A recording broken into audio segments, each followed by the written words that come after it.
Our speaker today is Elaine Cornick. Elaine is a cultural catalyst and cross-pollinator who brings new perspectives and possibilities for our lives. As a student of consciousness for 40 plus years, her experience includes metaphysics, Eastern mysticism through study with a spiritual master, and Native American spirituality through work with a Lakota Sioux shaman. Several years ago, she launched the Cultural Butterfly Project as a catalyst, inspiration, and support for weaving a world of well-being for all in a life-aligned culture of right relationships. Her bachelor's degree in psychology, master's degree in social work, and master's degree in management have been the foundation for her work experience in coaching and counseling, facilitation, program development and coordination, community relations, and sales marketing. I welcome Elaine to you today. Thank you, Elaine. Thank you all so much. Let me check my volume. I'm sounding really loud to myself. Can you all hear me? Can you hear me? Okay. Yes. Suzanne, Yes. they're saying yes. Okay. I just sound like I'm really loud. I didn't want to blow your ears off. Okay. I'm delighted to be talking with you today and sharing this. And I love the reading you just did and the song. They really fit. Thank you. Nice job on choosing those. And you may have seen probably the title of my talk is The Quest for True Belonging. So I'm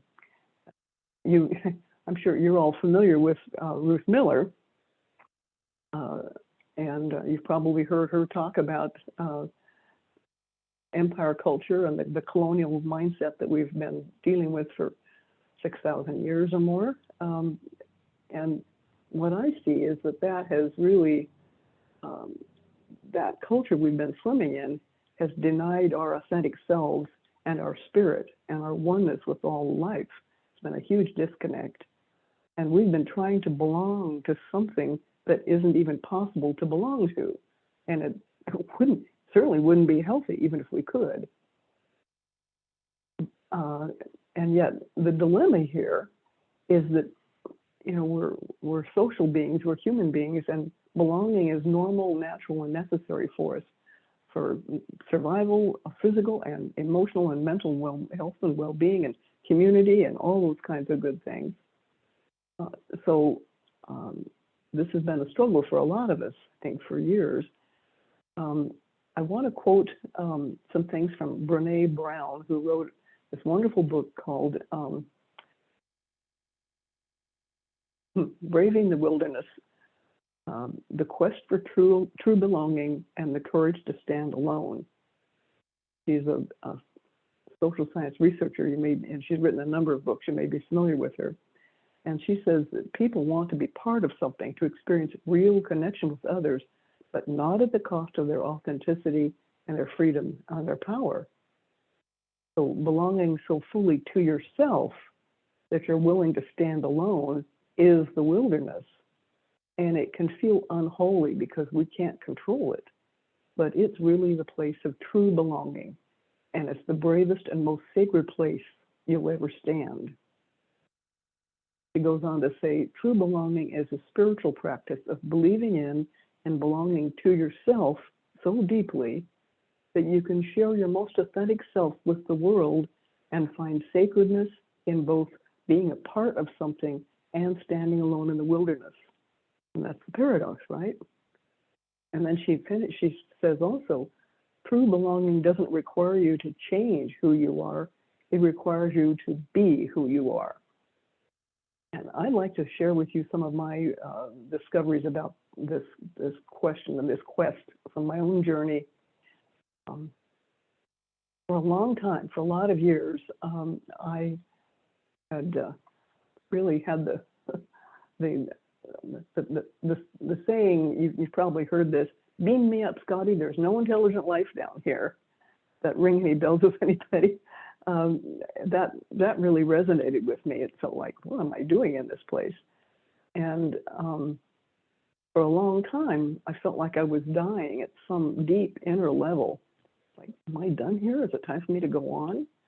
I kept feeling deep tears that I couldn't cry, and some internal shaking, and I couldn't function normally. And that was interspersed with feeling very much alive and well, and some deep joy and being inspired and engaged. And then along with times of just feeling flat, zero energy, no motivation. And so this happened back and forth and back and forth. And it was confusing and challenging. And what I know is that that's a normal, natural, and necessary part of the transformation process. My sense is that I've been feeling deep grief for all the ways that I and all of us have been out of integrity and out of alignment with the earth and all the other beings for these 6,000 years. This colonial mindset, empire cultural paradigm of compete, conquer, control, and dominate, destroys life. And I've been deeply ill at ease all my life living in this world with this paradigm. So what I finally realized was that my inner empire colonial paradigm is dying. And that's the good news, because it's way past time for it to die. And we can't have the peace in the world without the peace in our heart, as the reading said. So that clarity and that framing that way helped me immensely. But I'm going to tell you, the dying process is not easy. And the body and the ego mind go into fear when they feel a loss of the old belief structures. And even though those did not allow for my real thriving, that doesn't matter. The body-mind system just reacts to the loss of certainty, whatever they think of as certainty. And they start scrambling around trying to find certainty just in almost anything. So it helps me to keep remembering what's actually dying here. I mean, what's really going on. And my personal process has been prompted by the strong calling I felt as part of moving into my new home last year. I had the intention of being in right relationship with the land, from the indigenous perspectives of relationship with the earth, and as well as doing some form of permaculture and regenerative gardening and landscaping. Well, the house and the land had been seriously neglected by the previous people, and I realized that it was a reflection of just the many ways that I've treated physical things and the world as just commodities to be used and consumed, with pretty much an attitude of arrogance and privilege. But that has a familiar ring to it collectively, or like that's the river we've been swimming in. That's how we've been doing things, just unconsciously. This was a very humbling awareness for me, and day after day I've sat on the land and consciously opening to see it with new eyes from the Native American or indigenous perspective. And as part of that, I've used a statement that I came up with some years ago that said, I am one with this blank, fill in the blank, one with this land as spirit's presence in matter. And when I do that, I can feel my whole system relax and open up and feel myself come into alignment into heart space. And it's like there's peace in me, and so there's peace in my world. And I use that in all kinds of situations, including like now, I'm one with all of you folks, one with all of you people, as spirit's presence in matter, because we're all spirit's presence in matter. So as I've done this over the months, for the land here and my place, I'm more and more appreciative of all the robust life and growth of all the plants in the yard, most of which other people would call weeds and say, get them out of here. And I felt such love and honor and respect and reverence for all of them, differently than I ever have before. So as part of this process, recently I told them, I communicated what I was planning to do to transform this dirt that's here into healthy soil. I would start with covering the whole yard with layers of straw and cardboard so that all the plants will die and become mulch and compost for basis for healthy soil. And I had a major speed bump. I just like, I realized I was doing this process to them from a typically disconnected colonial mindset of, I know what I want, so I'll just do it. Ring any bells for anybody? That included treating them as commodities and controlling and dominating and just doing it to them. So no matter how noble or well-intended or beneficial my plan might be for all kinds of reasons, I could feel how doing it to them is still violence. This was a huge disconnect. Huge.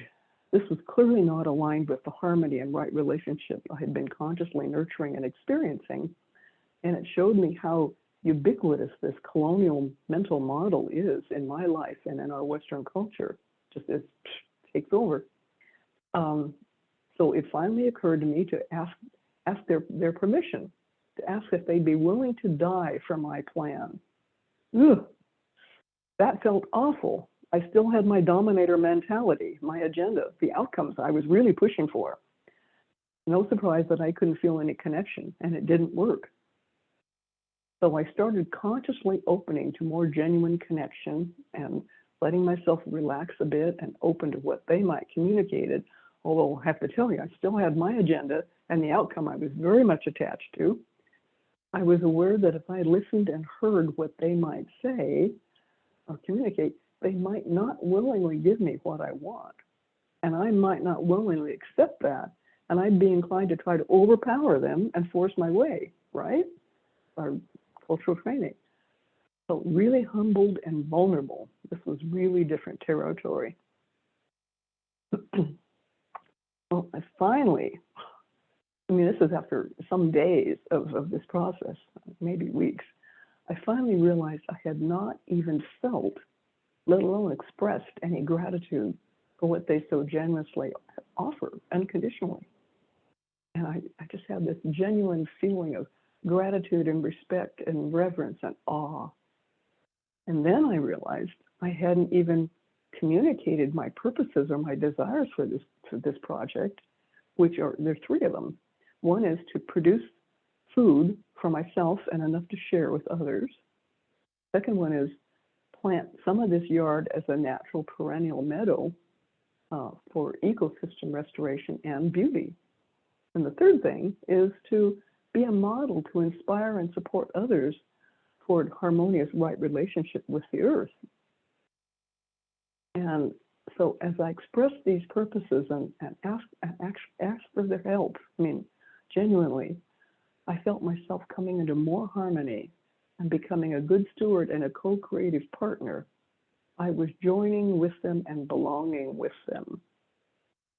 And I felt real vulnerable and surrender and humility, and it felt equalizing and true and authentically powerful. It was very different than the usual power over. And then I felt eagerness to gladly participate from them in this project as part of their natural cycle to create more life. It was really touching, and it gave me a deeper appreciation for the unconditional abundance of life and a deep joy and connection and wholeness. I felt just so aligned and at peace. So with this consciousness shift, I'm in a different relationship with the land. I'm being called to let go of the illusion that I can pursue this project or this calling like I've done before, using the same old paradigm of pushing, striving, driving, or compete, conquer, control, and dominate, the usual things, which I've done a lot, most of my life. This means letting my inner infrastructure of beliefs die.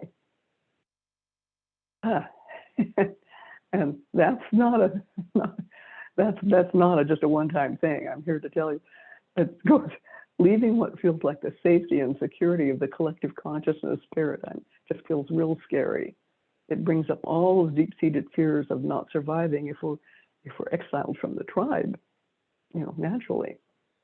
So it takes no small amount of courage to go through this passage, and yet the pain and deadness of not doing it is even worse. So, that's what finally pushed me, right? The pain of not doing it got even worse than the pain and fear of going into it. And as I reorient myself to what I call a life-aligned culture, I'm beginning to experience true belonging in myself and with the world differently and more fully than I ever have before. I know now that I belong to myself, my soul, my spirit, and I belong with other sovereign beings. That's how we have true belonging. That's my inner journey. On the outer level, I think that our cultural paradigm is breaking down, and our world today is the end of these old beliefs. It's opening the way for our authentic self to create and to truly belong and to be more fully expressed.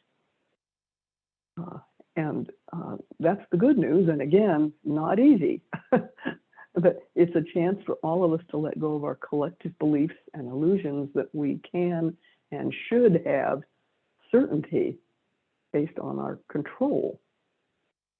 Donella Meadows is a systems scientist, whole systems thinker, and she has several things. She says several things that I really appreciate that fit here.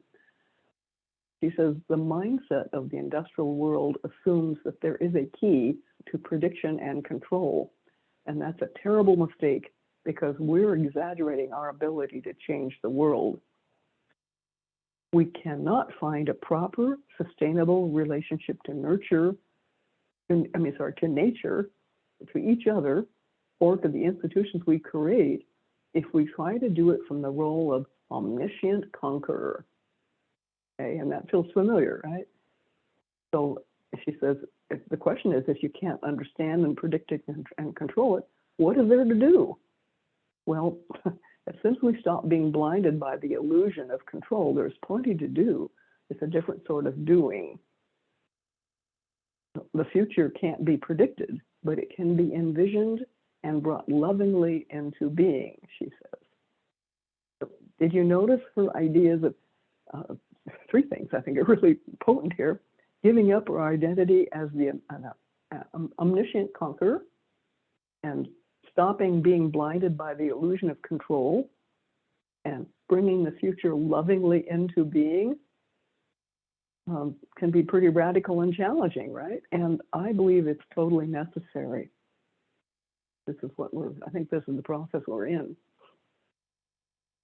Another perspective on a life-aligned culture comes from Robin Wall Kimmerer, who's a Native American scientist, biologist, I think, entomologist. And she's written several books, including Braiding Sweetgrass, which you may be familiar with.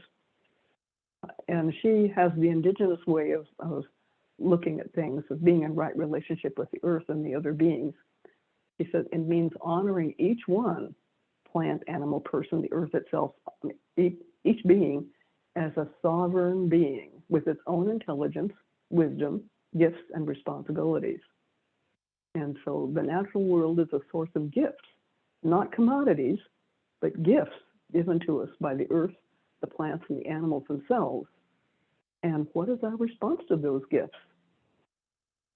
And then she says, the land is not broken. Our relationship to it is broken. We can heal that. It starts by asking ourselves, what will I give in return for the gifts of the earth? So, although I'm describing my personal experience, I think you can probably tell we're all going through the same process on a collective level as well, right? And I'm seeing many examples of this new life-aligned culture showing up just kind of like those green shoots sprouting through the cracks in the concrete of our usual perception of reality and our usual experience. And I've on my Cultural Butterfly project, I have blogs. I blog, and the two most recent ones are really about these new examples of this new culture showing up. I've got about, I think, a total of 50 or something like that in the two blogs, and so I'm going to put my blogs in the chat for you to look at. I can't read those blogs. I mean, there's a whole list of like 40 or 50 different projects and initiatives and movements and programs and all kinds of wonderful things that people are doing that have to do with regeneration and shifting the economic structure that is more life aligned, and some really fascinating and fabulous things, I think. So let me capture those and put those in the chat. I'm not quite sure how this works for, oh, I see it. Let me answer that in a minute here. Not quite sure how it works for people to Elaine, perhaps to be able to get it. Yep. Perhaps you could load those into the chat following the service, and people can grab those. Okay. Can you Okay. share your screen? Do you know how? That might be another way for the people at the Dolphin to see it also. Okay, that would mean that you'd have to change and share screen. You'd have to make me a host so I could share my screen. I think let's just let me put that in the chat later. And I just want to close with saying a quote from Marcel Proust, who says, "The real voyage of discovery consists not in seeking new landscapes, but in having new eyes."